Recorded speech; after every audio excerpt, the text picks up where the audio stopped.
Main-main di tambang timah dan nikmati hasilnya bertahun-tahun, akhirnya ketangkap juga.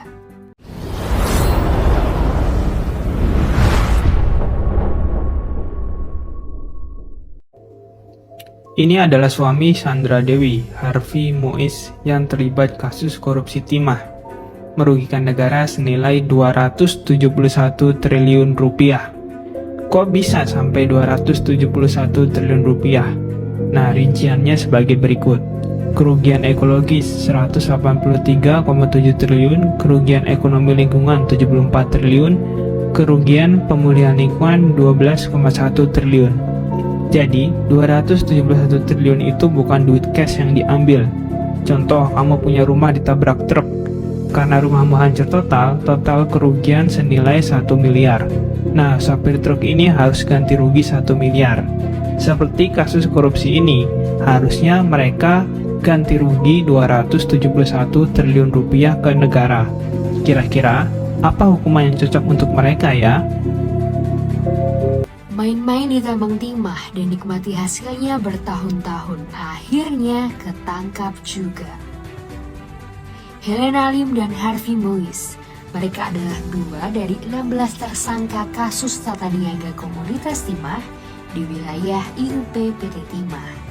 Kerugian perekonomian negara dari sisi kerusakan lingkungan akibat kasus ini, menurut ahli IPB, mencapai 271 triliun rupiah. Sementara kerugian negaranya masih dihitung kejagung. Lalu, selain Helena dan Harvey, siapa saja para tersangka itu? Apa peran mereka dan bagaimana modus korupsi yang dijalankan?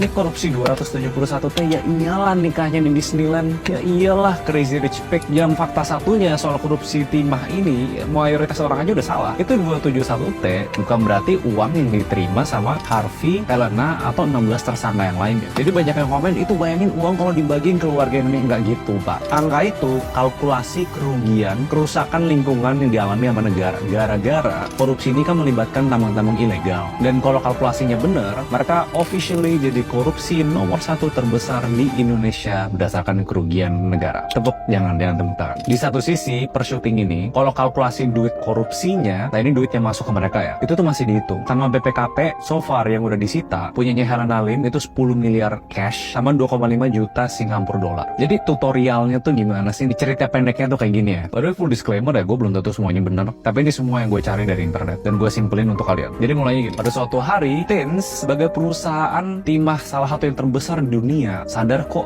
timahnya lagi berkurang nih. Oh, ternyata gara-gara banyak tambang ilegal di sekitar mereka. Harusnya ngapain? Ya, di-kill dong tambang ilegalnya. Muncullah ide untuk memperkaya seorang individual. Daripada gue bunuh, gue kerja sama aja. Tambang ilegal ini tetap disuruh beroperasi. Nanti gue bakal beli deh timah lu. Harganya gue markup lebih tinggi lagi. Biar nanti selisihnya dibagi-bagi ke orang-orang yang mau untung. Tapi kan kalau di laporan keuangan aneh kok tiba-tiba beli timah harganya mahal banget. Selisih harganya itu dibikin jadi pengeluaran sewa menyewa peralatan processing peleburan timah. Nah, di sini andilnya Harvey. Karena dari 2018 pas pertama timahnya turun, Harvey itu udah kenal direktur utamanya PT Timah ini. Dugaannya ngobrol buat ajak kongko biar bisa memperkaya diri. Kong kali kong maksudnya. Nah, Helena Lim perannya di sini adalah untuk tanda kutip mencuci uangnya dalam bentuk dana CSR, baru nanti dibagiin ke orang-orang individual ini. Kebayang nggak harusnya gimana? Kalau bahas teknis menurut gue tuh banyak yang udah hover di sosial media. Kalau hukumannya so far si Harvey itu terancam 20 tahun penjara dan denda 1 miliar. Untuk 16 tersangka yang lain dan sampai ratusan saksi, kabarnya mereka lagi ditahan sampai 20 hari. Well, sebenarnya asal-usul korupsi itu gitu. Ada pihak individual yang pengen dapat untung lebih dari yang lain atau harus ngelewatin proses yang nggak semestinya. Uang lebihnya harus diakuin sebagai pengeluaran atau pemasukan lain, baru step terakhirnya dicuci untuk akhirnya masuk ke kantong pribadi siapapun yang korupsi. Cuma yang gue masih nggak habis pikir, apa ya? Rasanya Sandra Dewi, rasanya jadi Harvey, rasanya jadi Helen, masalah mereka public figure semuanya kan. Kalau uang hilang tuh ya udah.